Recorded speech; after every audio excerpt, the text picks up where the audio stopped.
Right. Hello all. Now we'll discuss the next keyword that is mentioned in the preamble, democratic or democracy. So I have been discussing about this topic for a long period of time. So if you want clear explanation about it, please visit my previous videos. Okay. However, I will define it again. Okay. So democratic. See, democratic polity or democracy means it is a type of political system where the people are given power to elect their representatives, or the people are given authority or power to make decisions on their own. Okay. And in order to ensure democratic polity, there are several other provisions which are required. Okay, we will see what are the other types of provisions which are necessary to ensure the democratic polity. And I can proudly say that our India is a democratic country, or our Indian polity is a democratic polity. Meaning, in India, every citizen has the right to contest in the elections to any political office. Okay, any citizen of India is entitled to become the president of India. So it is the beauty of democracy. And we elect our leaders, and we involve ourselves in the lawmaking process. So these are all the fruits of democracy. So we can proudly say that India is a democratic country because all these practices are there in Indian polity. Am I clear? So that's why Indian state is called as a democratic state. So every one of us, every adult in India who attains the age of 18 and above has got the right to vote. And right to vote is given to every citizen of India without any discrimination on the grounds of race, religion, caste, gender, or place of birth. So irrespective of these things, every adult citizen in India is entitled to vote. So this is another fruit of democracy. Okay, right.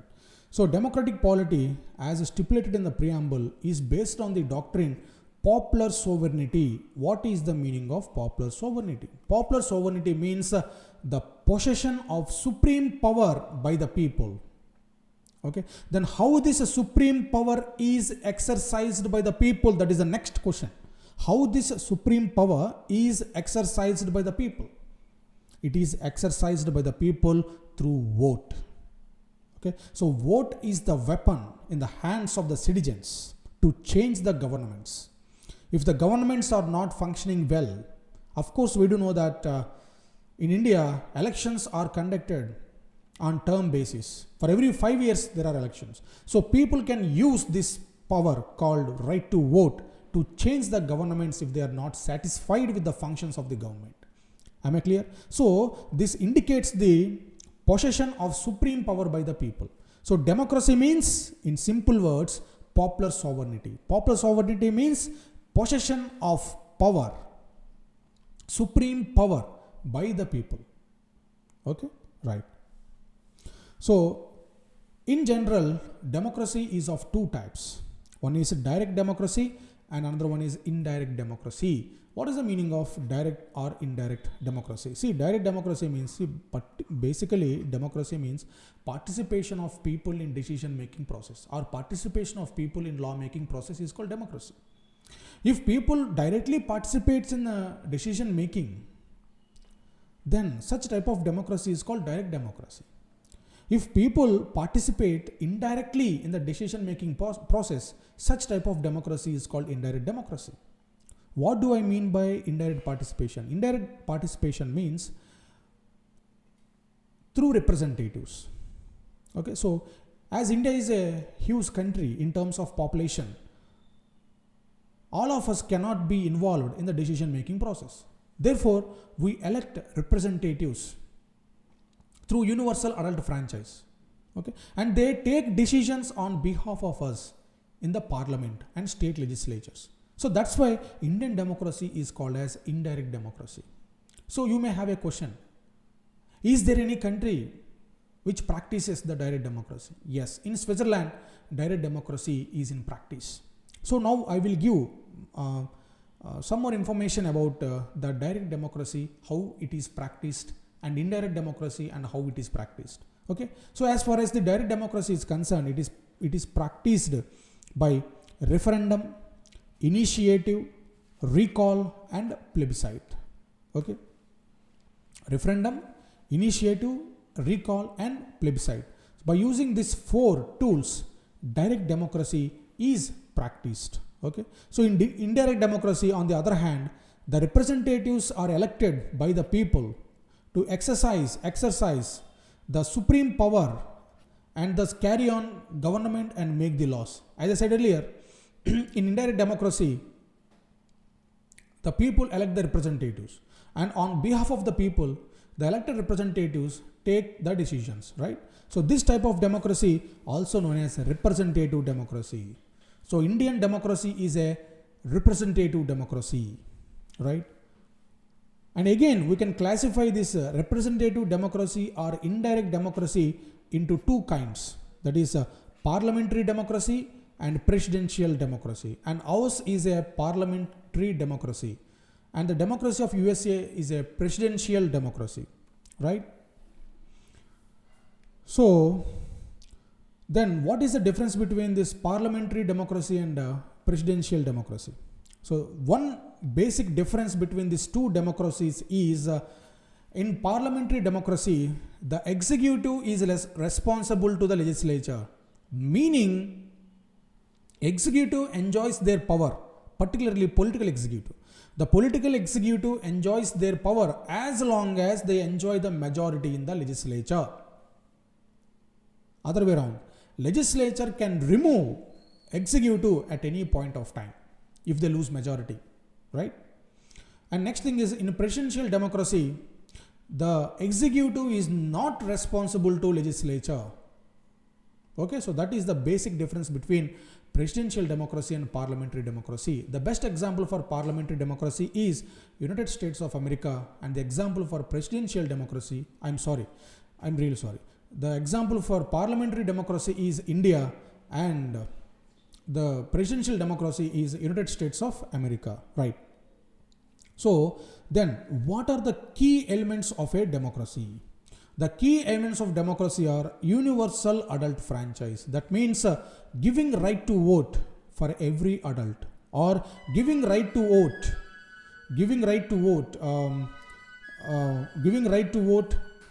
for all the adults who is 18 and above 18. Okay, so universal adult franchise is one of the key elements of democracy.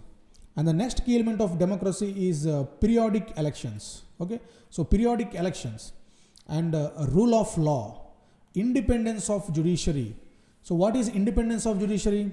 Independence of judiciary means the other 2 organs of the government, that is executive and legislature, are not allowed to involve in the matters of judiciary. So that is the meaning of independence of judiciary. I have discussed about this topic in my previous videos, so please visit those to understand the concept of independence of judiciary, right? Then the absence of discrimination on certain grounds. So all these are the manifestations of the democratic character of the Indian polity. That means without these elements, we cannot imagine a democratic polity. Am I clear? Yes. So the term democratic is used in the preamble in the broader sense. Okay. That means the word democratic embraces not only political democracy but also social and economic democracy. That means the word democracy in the preamble represents political democracy, social democracy, and economic democracy. So what is the meaning of these 3? Okay. See, political democracy means allowing all the citizens in the political process. For example, giving them right to vote and making them to contest in the elections. So all these come under political democracy. Or giving them freedom of speech, protecting their liberties, okay, etc. are the examples of political democracy. Okay, now we will see the meaning of social democracy, and economic democracy. Okay, so the dimension, which dimension? The dimension of social democracy was stressed by Dr. Ambedkar in his concluding speech in the Constituent Assembly on November 25th, 1949. Okay, in his words, political democracy cannot last or sustain or prevail unless there lies the base of its social democracy. So what he was trying to say was, social democracy is the foundation of political democracy. So without social democracy, we cannot imagine the political democracy. Okay, meaning without social democracy, there is no use of right to vote. There is no use of right to contest in the elections. Okay, so what is the meaning of this social democracy? See, social democracy means, in the words of Dr. B.R. Ambedkar, it is a way of life. It is a way of life which recognizes liberty, equality, and fraternity. So please note this point. So social democracy means it is a way of life which recognizes liberty, equality, and fraternity. Okay? Then these three principles or these three ideals, liberty, equality, and fraternity, cannot be or should not be treated as a separate terms, should not be treated as a separate items, because these three are integrated with each other. We cannot separate one from the other. Okay, right? So that means if we separate one ideal from the other two, okay, it leads to the defeat of very purpose of democracy. Am I clear? That means these three should be ensured at any cost. That is liberty, equality, and fraternity. Okay. And also, Dr. B.R. Ambedkar said that liberty cannot be divorced from equality. If it is do so, it leads to, let me explain it again. So liberty cannot be divorced from equality means if liberty is divorced from the equality, then definitely there will be a schism in the society. Schism in the sense there will be a division of society based on the class division, meaning upper class and lower class. Okay, if there is no equality, and if there is liberty in the absence of equality, it leads to stratification in the society. Okay, am I making sense? Okay, right. Then if there is equality in the absence of liberty, this leads to the degradation of individual growth. Okay, see, mainly liberty emphasizes the individual growth. So if there is equality without liberty, then definitely the individual growth will be degraded. Okay. So what I mean to say is, without equality, liberty would produce the supremacy of the few over the many, and equality without liberty would kill individual initiative. Am I making sense? See, mainly liberty or liberalism emphasizes the individual growth at the cost of growth of society as a whole. Okay, and liberalism is the main ideology behind capitalism. Liberalism is individualistic. Okay. But however, Indian liberalism is different from the general definition. So Indian liberalism ensures the individual growth as well as the growth of society as a whole. Okay. So therefore, Dr. B.R. Ambedkar emphasized that liberty without equality leads to supremacy of the few over the many, and equality without liberty would kill individual initiative. Therefore, liberty, equality should be there in the Indian Constitution. Okay. So this is called as a social democracy. So what is social democracy? The objective of the social democracy is to ensure liberty, equality and fraternity for welfare of all the citizens, right? So in the same context, the Supreme Court observed in 1997 that the Constitution envisions or aims to establish an egalitarian social order. So egalitarian social order. So how to achieve this egalitarian social order?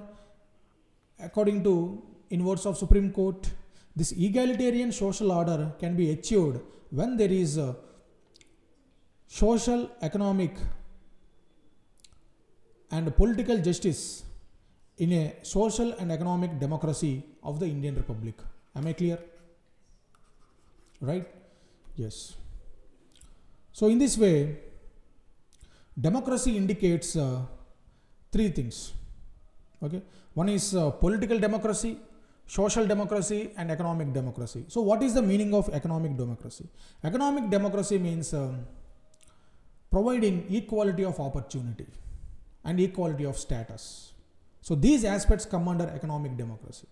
Of course, directive principles of state policy requires the government to ensure economic democracy. For example, equal pay for equal work for both men and women. So all these aspects come under economic democracy, right? Yes. So in the next video, we will discuss the meaning of another keyword called a republic. Okay. Thank you very much.